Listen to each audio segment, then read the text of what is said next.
Donc, bonjour à tous. Donc, dans son activité de montée en compétence des équipes des pôles et clusters, France Cluster propose une formation donc, qui s'appelle « Quelles opportunités pour les réseaux d'entreprises dans la nouvelle programmation européenne ».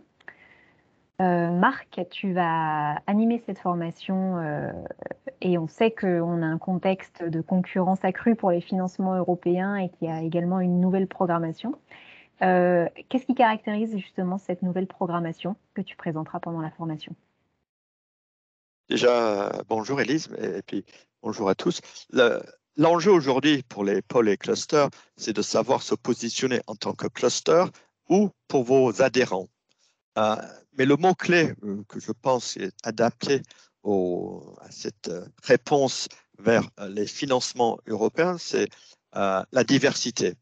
Ce n'est plus le cas où on cible, je ne dis pas simplement l'école qui était anciennement COSME, aujourd'hui Single Market Programme, mais Horizon Europe, un nouveau cluster, le cluster 3, au sein de cette programmation Horizon Europe. On a aussi des appels très intéressants pour les clusters portés par d'autres DG. C'est le cas de la DG Régio, le fameux outil I3.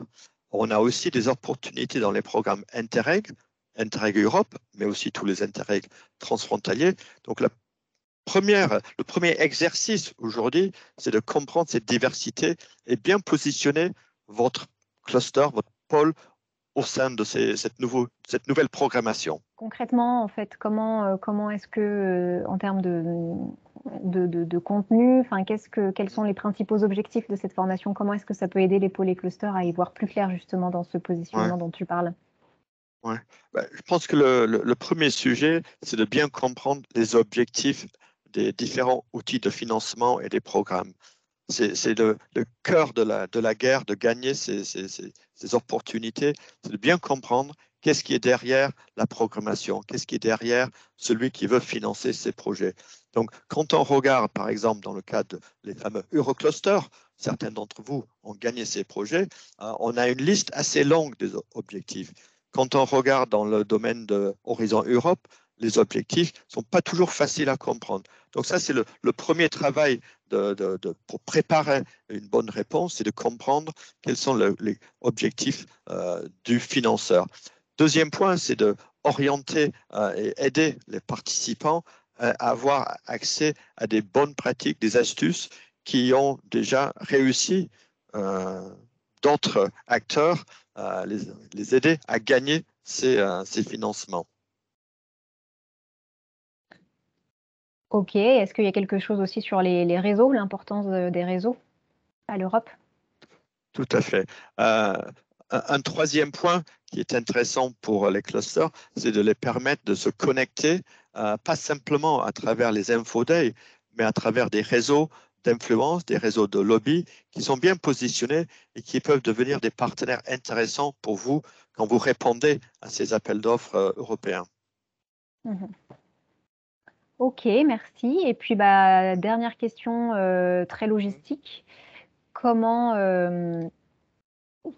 comment est-ce que ça va se passer dans la journée, voilà, entre théorie, pratique, explique-nous un petit peu. En effet, pour la formation, on essaie de mélanger les techniques, puisqu'on ne veut pas vous endormir avec du PowerPoint à gogo. Donc, il y a certaines informations qu'on partage avec des présentations un peu plus théoriques, mais on va directement vous solliciter, vous aider à participer, à même présenter des cas concrets qu'on peut répondre ensemble.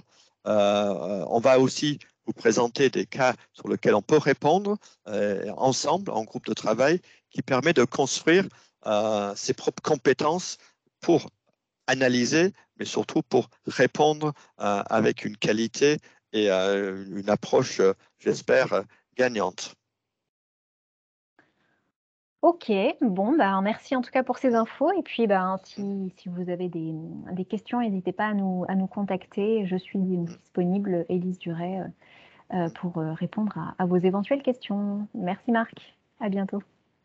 Merci, au revoir et à bientôt.